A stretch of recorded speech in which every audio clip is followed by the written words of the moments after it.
War has returned to Europe.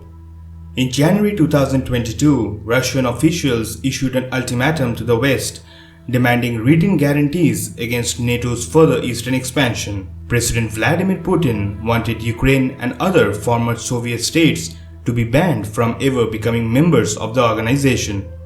Over Ukraine's continued push to become a NATO member, finally on 24th February 2022, Russia invaded Ukraine, marking a steep escalation in the conflict. With Russia's full-scale military invasion of Ukraine, Putin has started what could be the largest conflict in Europe since World War II.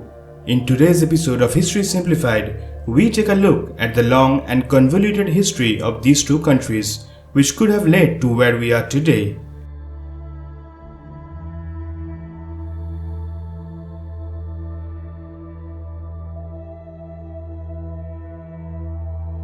At some point in the late 9th century, a group of Norsemen calling themselves Rus established control over the East Slavic communities in what is now northwest Russia, then moved down the Dnieper River to make the city of Kiev, in what is now the capital of Ukraine. Historians call this large medieval state Kievan Rus. The Norse elite soon assimilated into local Slavic population, which began to refer to itself as the people of Rus or Russians. The heart of the Rus state was present-day central Ukraine. Moscow was established in 12th century in what was then a far-flung northeastern frontier. In 988 AD, Grand Prince Volodymyr accepted Christianity from Byzantium. Few Russians read or spoke the language of the church and state, Old Church Slavonic.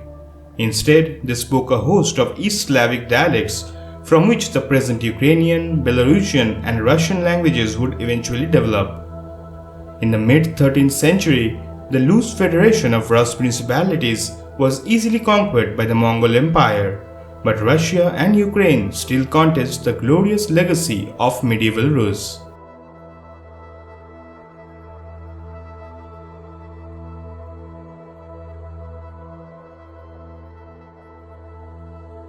Exploiting the late 14th century decline of Mongol power, the Grand Principality of Moscow and the Grand Duchy of Lithuania divided the former Rus lands. A new social group of Ukrainian Cossacks developed on the southern frontier of Poland, guarding it against Crimean Tatar raids. The Ukrainian Cossacks were a large group of free people, many of them runaway peasant serfs, who guarded the southern steppe border of Poland against Turkish and Tatar raids. The concept of Ukraine already existed, but locals continued calling themselves Russians, while referring to the future Russians as Muscovites. By the early 17th century, the Orthodox Christian population of the Ukrainian lands had become antagonized by Catholic Poland's religious policies and the spread of serfdom, a form of slavery in which peasants were bound to the land and sold with it. A 1648 Cossack rebellion led by Hetman Bohdan Khmelnytsky became a mass social and religious war against Polish rule, resulting in the creation of the Hetmanate, a Cossack polity nominally autonomous under the Polish king but independent in fact. Searching for allies against Poland, Khmelnytsky accepted the protection of the Orthodox Russian Tsar in the 1654 Treaty of Pereislav. The exact meaning of protection continues to be debated today, but subsequent Russian policies affected the absorption of the Cossack lands, especially after Hetman Ivan Mazepa's failed attempt in 1709 to break with Moscow.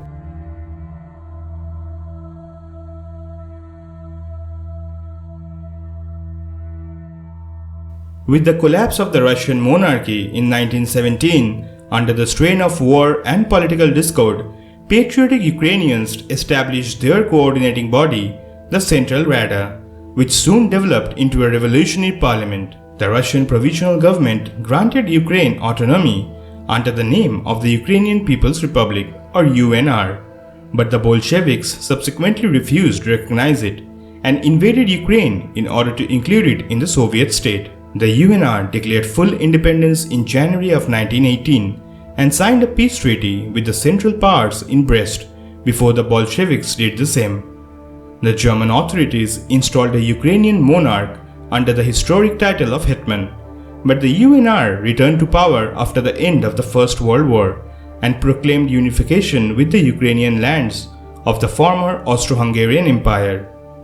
The UNR could not survive the titanic clash between the Russian Reds and the Whites during the Russian Civil War that took place between 1917 to 1922, as neither power recognized Ukrainian sovereignty, but the President of Ukrainian Independence forced the Bolsheviks to create a Soviet Ukrainian Republic, which in 1922 became a founding member of the Soviet Union.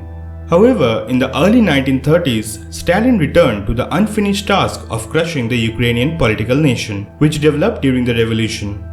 Some 4 million Ukrainian peasants perished in the state-engineered famine of 1932-33, which in Ukraine is known as the Holodomor, or murder through starvation, and considered a genocide, an interpretation increasingly accepted worldwide, but which Russia vehemently rejects. Stalin also destroyed the Ukrainian cultural elite and began promoting the Tsarist notion of Ukrainians as a Russian's younger brother.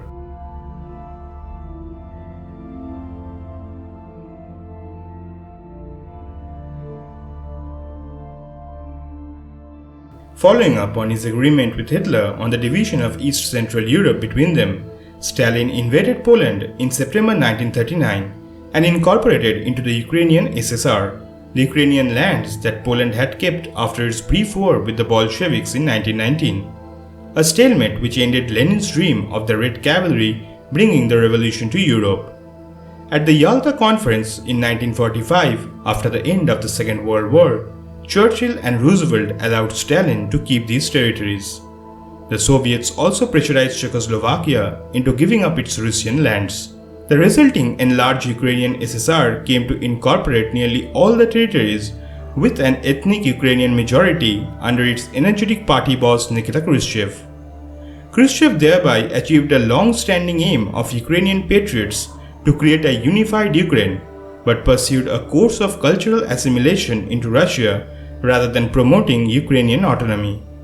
Stubborn armed resistance to Soviet rule by Ukrainian nationalists in the formerly Polish territories continued well into the 1950s.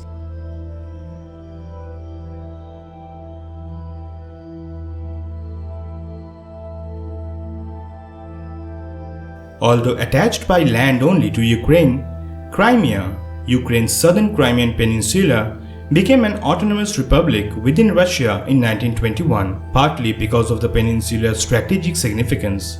Neither Russians nor Ukrainians constituted a majority there, and in the 1920s the Soviets cultivated the culture of the Crimean Tatars, who had lived on the peninsula since the 13th century, and whose Crimean Khamate the Russian Empire conquered in 1783 to impress the Western colonies and newly independent states in Asia with their seemingly benevolent policies. When the Red Army retook Crimea from Nazi Germany in 1944, however, Stalin ordered a forced deportation of the Tatars, which many historians consider genocidal. As a result of this deportation, ethnic Russians became a numerical majority virtually overnight. The war had left the peninsula's economy and cities in ruins. To mark the 300 years since Pereislav, Nikita Khrushchev organized the transfer of Crimea to the Ukrainian SSR, which was to rebuild it and supply it with fresh water through a major channel to be constructed. He also hoped to gratify the Ukrainian bureaucrats comprising his power base and perhaps to add a culturally Russian counterweight to the recently incorporated nationalistic Western regions.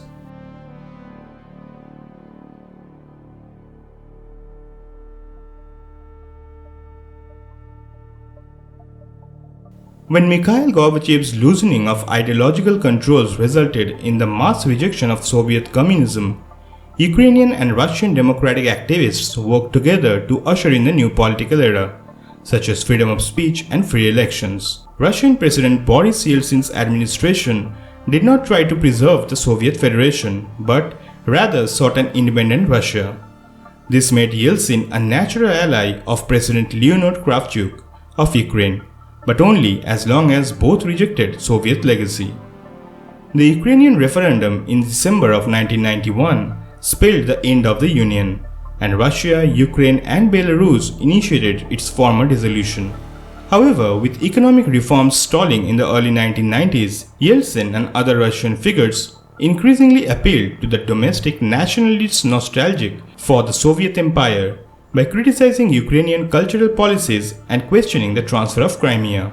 In 1997, a comprehensive treaty between Russia and Ukraine affirmed the integrity of the Ukrainian borders, something that Russia and the Western nuclear powers also guaranteed in the Budapest Memorandum of 1994, when Ukraine agreed to surrender its Soviet-made nuclear arsenal. This treaty expired on 31st March 2019.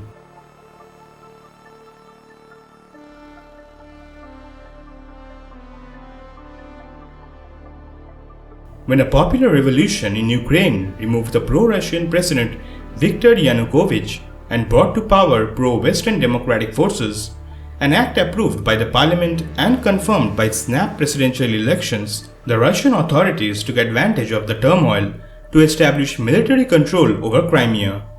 They calculated that the local Russian majority would support the peninsula's incorporation into Russia, attracted by higher salaries and better career options without the need to study Ukrainian.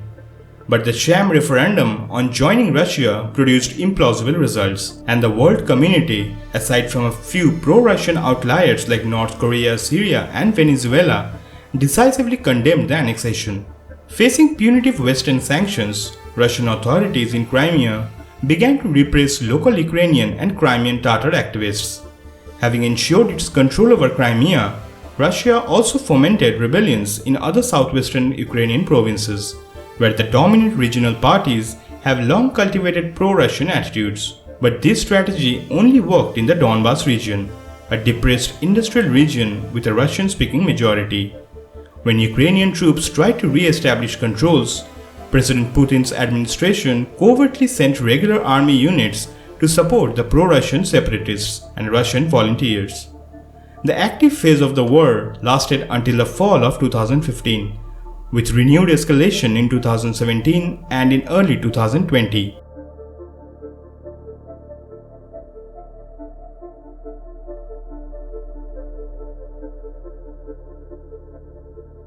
Post the Crimean conflict in 2014, Ukraine saw the rise of the far-right extremist militia known as the Azov Battalion.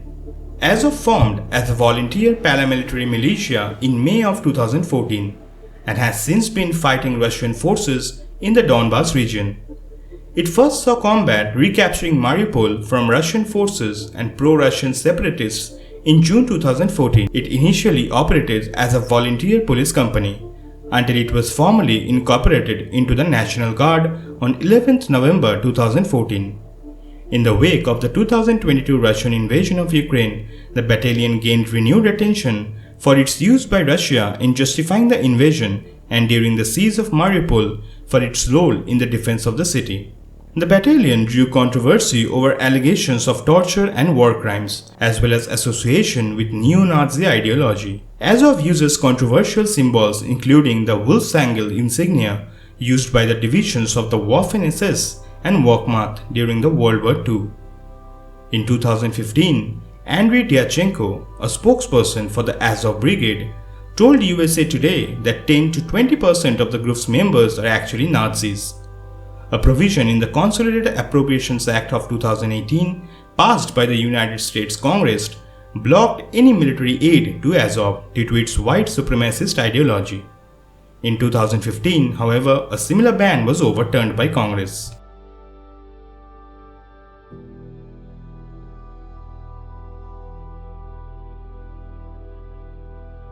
The war in Donbas never formally ended. Low-intensity fire is a daily reality and casualties are reported every week. Western intermediaries helped to de-escalate military action in 2015 by holding summits in the Normandy format. The Minsk Protocol of 2015, signed during the summit in the Belarusian capital, charted a path to a peaceful resolution. But it remains blocked because certain steps are unacceptable either to Ukraine or Russia. Late in 2021, Western and Ukrainian intelligence agencies released information about a massive buildup of Russian troops along the Ukrainian border and the preparation of infrastructure for a possible invasion. Russian officials insisted that these preparations were merely military exercises, but they also issued an ultimatum to the West demanding written guarantees against NATO's further eastern expansion, restrictions on the types of weapons placed in the NATO member countries who have joined the alliance since 1997, and a complete halt to any NATO military cooperation with other post-Soviet states, notably Ukraine and Georgia. Finally, on 24 February 2022, Russia launched a full-scale invasion into Ukraine, calling it a special military operation. The invasion has caused Europe's largest refugee crisis since World War II, with more than 5.4 million Ukrainians leaving the country and a quarter of the population displaced. An estimated 30 to 35,000 people have already been killed in the conflict, including civilians, and more death and destruction taking place every day. This war seems it is here to stay for the foreseeable future. Centuries-old conflict propelled with mass propaganda, hate and thirst for all-encompassing power can wreak havoc no matter which age we are living in. A war of this scale was unimaginable in modern-day highly developed Europe, but it has shown us when absolute power becomes concentrated in the hands of the few, it only brings misery and pain for the masses.